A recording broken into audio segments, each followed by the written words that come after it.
Good afternoon, I am the Cheese Monster and I am going to eat all cheese. Today, I'm not going to eat it all, but I'm going to have some. This is Butler's, this is proper goat's cheese. This is a farmhouse goat's cheese made by Butler's Farmhouse Dairy in Lancashire, UK. It is a hard goat's cheese made using pasteurised milk from the family herd, which means the resulting flavour is fresh, clean, and apparently utterly delicious. We will find out. It is a bright white cheese with a semi-firm texture and a sweet, nutty flavour. This is proper goat's cheese, won the bronze for the Goat's Milk Cheese at the 2021 International Cheese and Dairy Awards, and also bronze for Best Goat's Hard Cheese at the Virtual Cheese Awards 2021. I'm not quite sure how you could have a Virtual Cheese Awards. Is that a virtual cheese? A virtual award? Who knows? Whatever. It won bronze. Butler's described this cheese as a great alternative to cheddar, or for those who are unable to eat cow's milk cheese. They suggest it is ideal in a sandwich, on toast, as a cooking ingredient, or simply on a cheese board, as we have before us. So basically it's a pretty good all-rounder cheese. The This is Proper range includes several other cheeses, including 3 varieties of Lancashire, a Red Leicester, and also a Double Gloucester. These cheeses are called proper because they are made really well without any corner cutting by traditional craftspeople who really know what they are doing. The packaging, as you can see, is simple yet bright and colourful, giving the impression of a well-made, reliable cheese without any unnecessary or fancy frills. Excellent. Well, we're going to see what it's really like today. I have had this before, but I cannot for the life of me remember what it's like. I've got a knife. 1 second.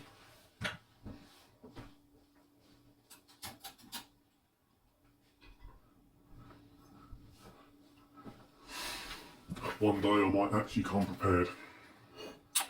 So I've got a few accompaniments before me. I've got a Rye Vita thin flatbread. I've got a couple of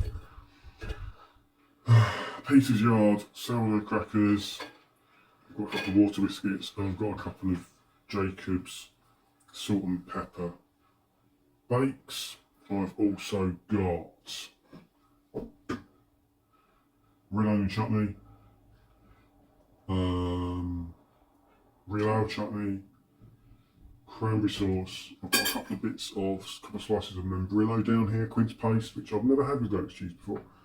I want to try that today, see what it's like. I've got some walnut, I've got some sexy celery, some very tired looking sexy celery. I've got a couple of even more tired pickled onion halves. I've got some soft dried apricot. I've got some fresh cut apricot because it's going off and I need to use it. I've got some blueberries. I've got a baby cucumber sliced up here, and I've got some pickled gherkin. I'm going to try them all. I'm just going to go with the flow and see how I feel. Right, let's get stuck in. So, as you can see, it's a hard goat cheese, very solid but soft, quite creamy. I suppose you could say it's got a crumbly texture. I'm crumbling it there, look, but it's a wet sort of soft crumble. It's squishable. Most people, when they think of goat's cheese, think of the log, the white sort of semi-soft log you get at Christmas time, which is very strong, very pungent in flavour, very smelly, and a lot of people don't like goat's cheese as a result. Goat's cheese is so variable. It is unfair and inaccurate to say that, or to classify goat's cheese as a separate type of cheese. It uses a separate type of milk That's all. So the variety of goat's cheese is just as wide as for cow or sheep milk. You can have soft goat's cheese, you can have washed rind goat's cheese, you can have hard goat's cheese, you can have a cheddar style goat's cheese like this. You can have mould ripened goat's cheese, you can have all sorts. It's purely the milk. Right, well I've been picking the bits. Let's have a decent wedge here. So, nice thin slice. It is very white, slightly off white I'd say. The smell is mild. It smells like goat cheese, but you really have to stick it up your nose to get a whiff of it.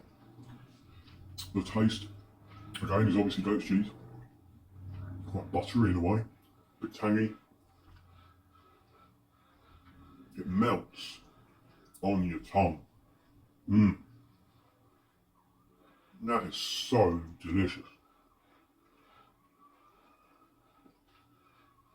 It's quite for what is a hard cheese, it's quite moist. There was a little bit of whey in the packet, but not too much, just a couple of dribbles. But the cheese it's not a hard, dry, crumbly cheese. It's a sort of semi-hard, moist cheese, I suppose is the best way of calling it. And I could happily sit and eat all of this, just as it is. But I'm not going to. If you don't like goat cheese, or if you're not sure when you want to try it, I'd recommend this. It's such a mild flavour. It's a really good introduction to other goat cheeses. Let's try it with the blueberry.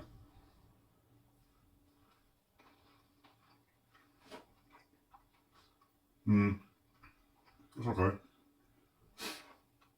Not ideal.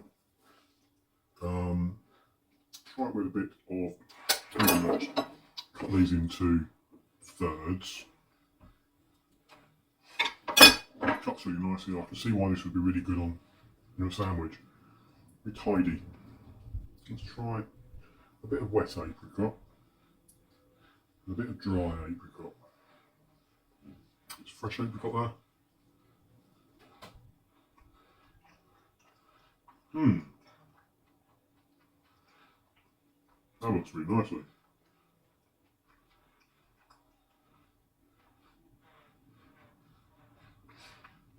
That's really good. Try with dry apricot. I'm only doing this because I want to see a difference.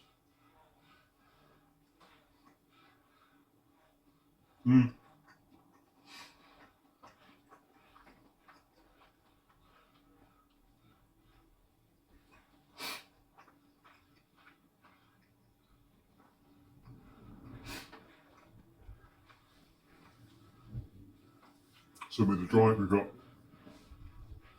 the flavour of the cheese is more evident. It's more chewy because the dry apricot is more rubbery. The fresh apricot is delicious. Out of the two, that would be my favourite. Let's try a bit on a cracker. I suppose you could use this without a cracker. It's solid enough, but you do run the risk of it just collapsing and falling apart. So I'm going to put it on. I'll try it on. A bit of Ryvita thing.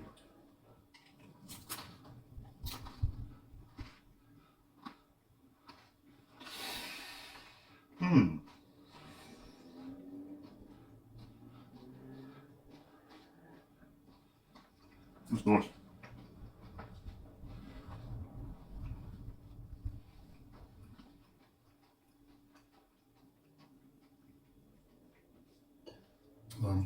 Try a bit on the Jacob's cracker. I wonder if the salt and pepper will have any effect on the flavour.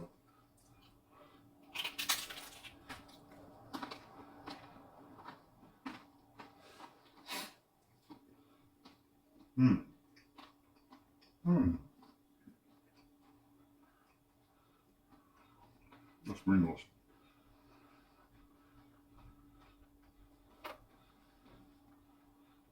As goat's cheeses go, this is not overly salty. So actually the salt in the cracker doesn't overpower it. It doesn't make it too overpowering. That's really nice. Let's try another bit. This time with, I really want to try a bit of Brillo actually.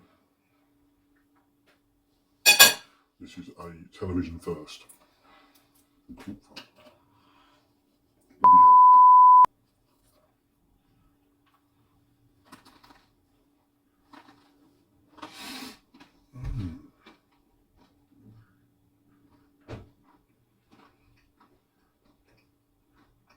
Mm.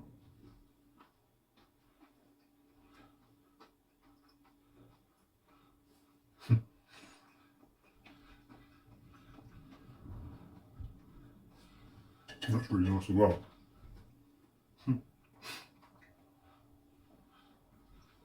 Just something mildly sweet. Because it's not particularly strong cheese.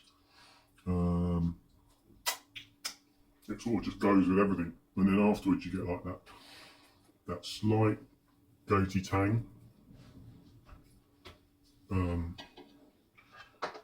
It just makes it. It just makes it. Try it with cranberry because I've never tried this before either.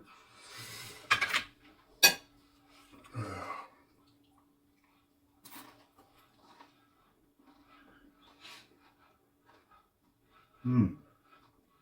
Mm.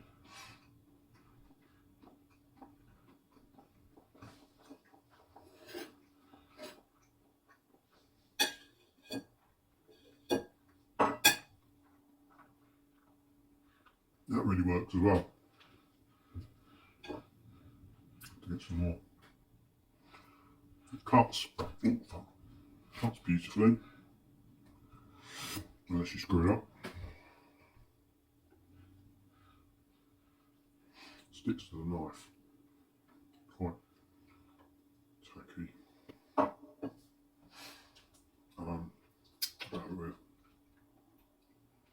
Have it with gherkin. Water biscuit again. See what this is like.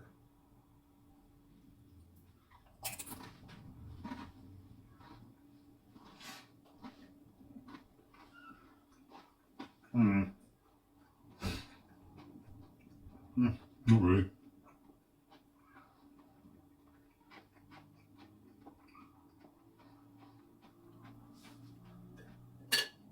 Not really. Pickle flavour just sort of destroys the goatiness. And the whole point of the goat cheese is the goatiness. So let's try a bit with pickle onion. Probably going to be the same.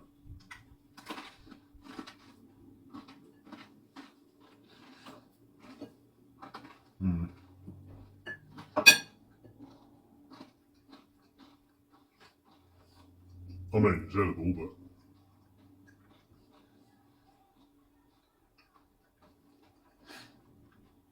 not how I would prefer it.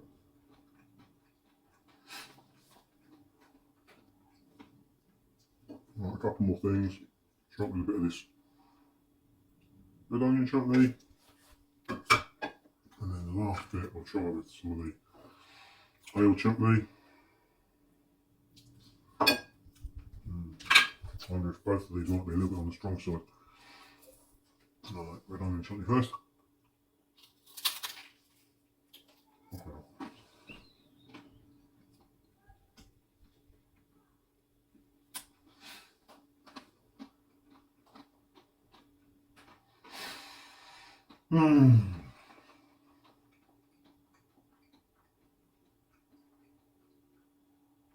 Absolutely fine.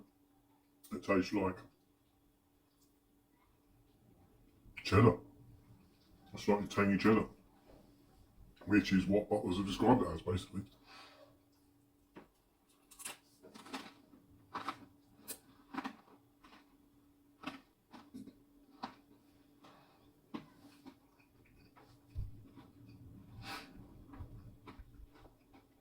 Mm.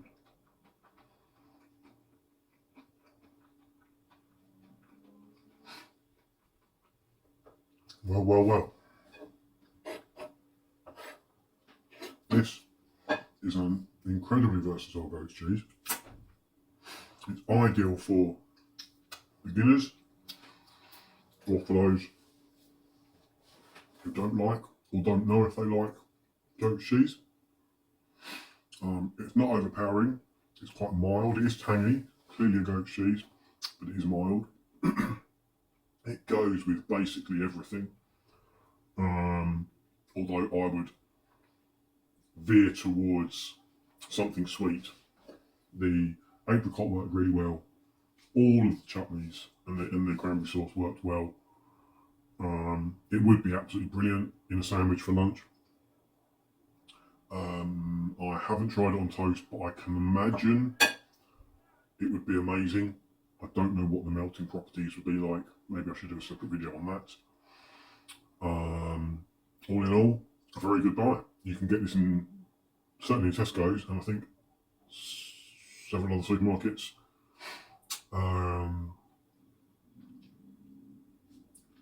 Absolutely gorgeous. Right, I'm going to turn the camera off and eat some more. Nom nom nom.